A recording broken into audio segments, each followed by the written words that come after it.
بأمانة المادة امبارح كانت وحشة لدرجة انها مسببة لنا رعب. انا كان يعني المادة اللي قبلها خلصتها، ومن ساعتها بقيت بصحى على كوابيس اللي هو ايه.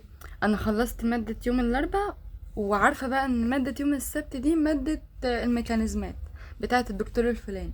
من ساعتها وانا فعلا مش عارفة انام من كتر الكوابيس، كنت كل يوم اصحى على كابوسين 3 مينيمم. فلما كنتش عارفة انام وكنت دايما بصحى يعني مش مبسوطة، مش كويسة. فقعدت يعني يوم الخميس اذاكر، ويوم الجمعة اذاكر، وصحيت الفجر ده بالنسبة لي اللي هو 11 12 بالليل مثلا. يوم السبت الصبح، يوم الامتحان، وفضلت بقى صاحية طول اليوم عشان ايه؟ اضمن المادة دي. ليه انا خايفة منها كده؟ اولا لان المتر كان مسلمة فاضي، مسلمة الورقة فاضية، لان هو عامل لنا الامتحان مفاجئ. قال لي المتر ما هيبقى المرة الجاية او اللي بعدها. حاولنا نتواصل معاه عشان نعرف امتى بالظبط، ما ردش علينا.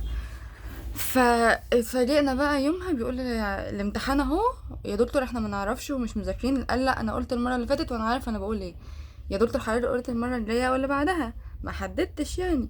قال لا ماليش دعوه، انا قررت خلاص، وهو مفيش وقت تاني اعمل لكم فيه الامتحان يعني. فطبعا تلات ارباعنا مسلم الامتحان فاضي. واصلا كان يومها عندي امتحان ماده تانية، اللي هي الماده اللي انا همتحنها بكره. وبعد كده الدكتوره عملت لنا ميد ترم تاني، وما حليناش فيه كويس، فهي هتاخد درجة المادة اللي ما امتحناش فيها الجزء اللي ما امتحناش ما حليناش فيه كويس. انا جالي لايك في دماغي، وجالي ايرور في الكلام مش عارفة اتكلم. بس فعشان كده كلنا كنا خايفين منها. وخد غياب مرتين، يعني احنا طاير مننا بتاع 20 30 درجة مينيمم، برضو ممكن اكتر من كده، الله اعلم. بس يعني وبرضه جاب الامتحان وحش، وما كانش فيه بقى بصمجة والكلام ده، لان هو اول مرة يدينا، وهو كرييتيف بيديك الفكرة بعد كده. ماما لسه داخلة بس.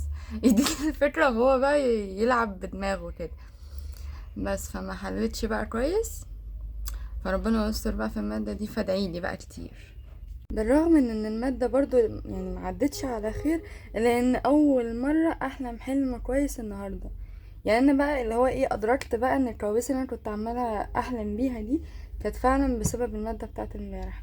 والحمد لله عدت بحلوها بمرها، تيجي زي ما تيجي.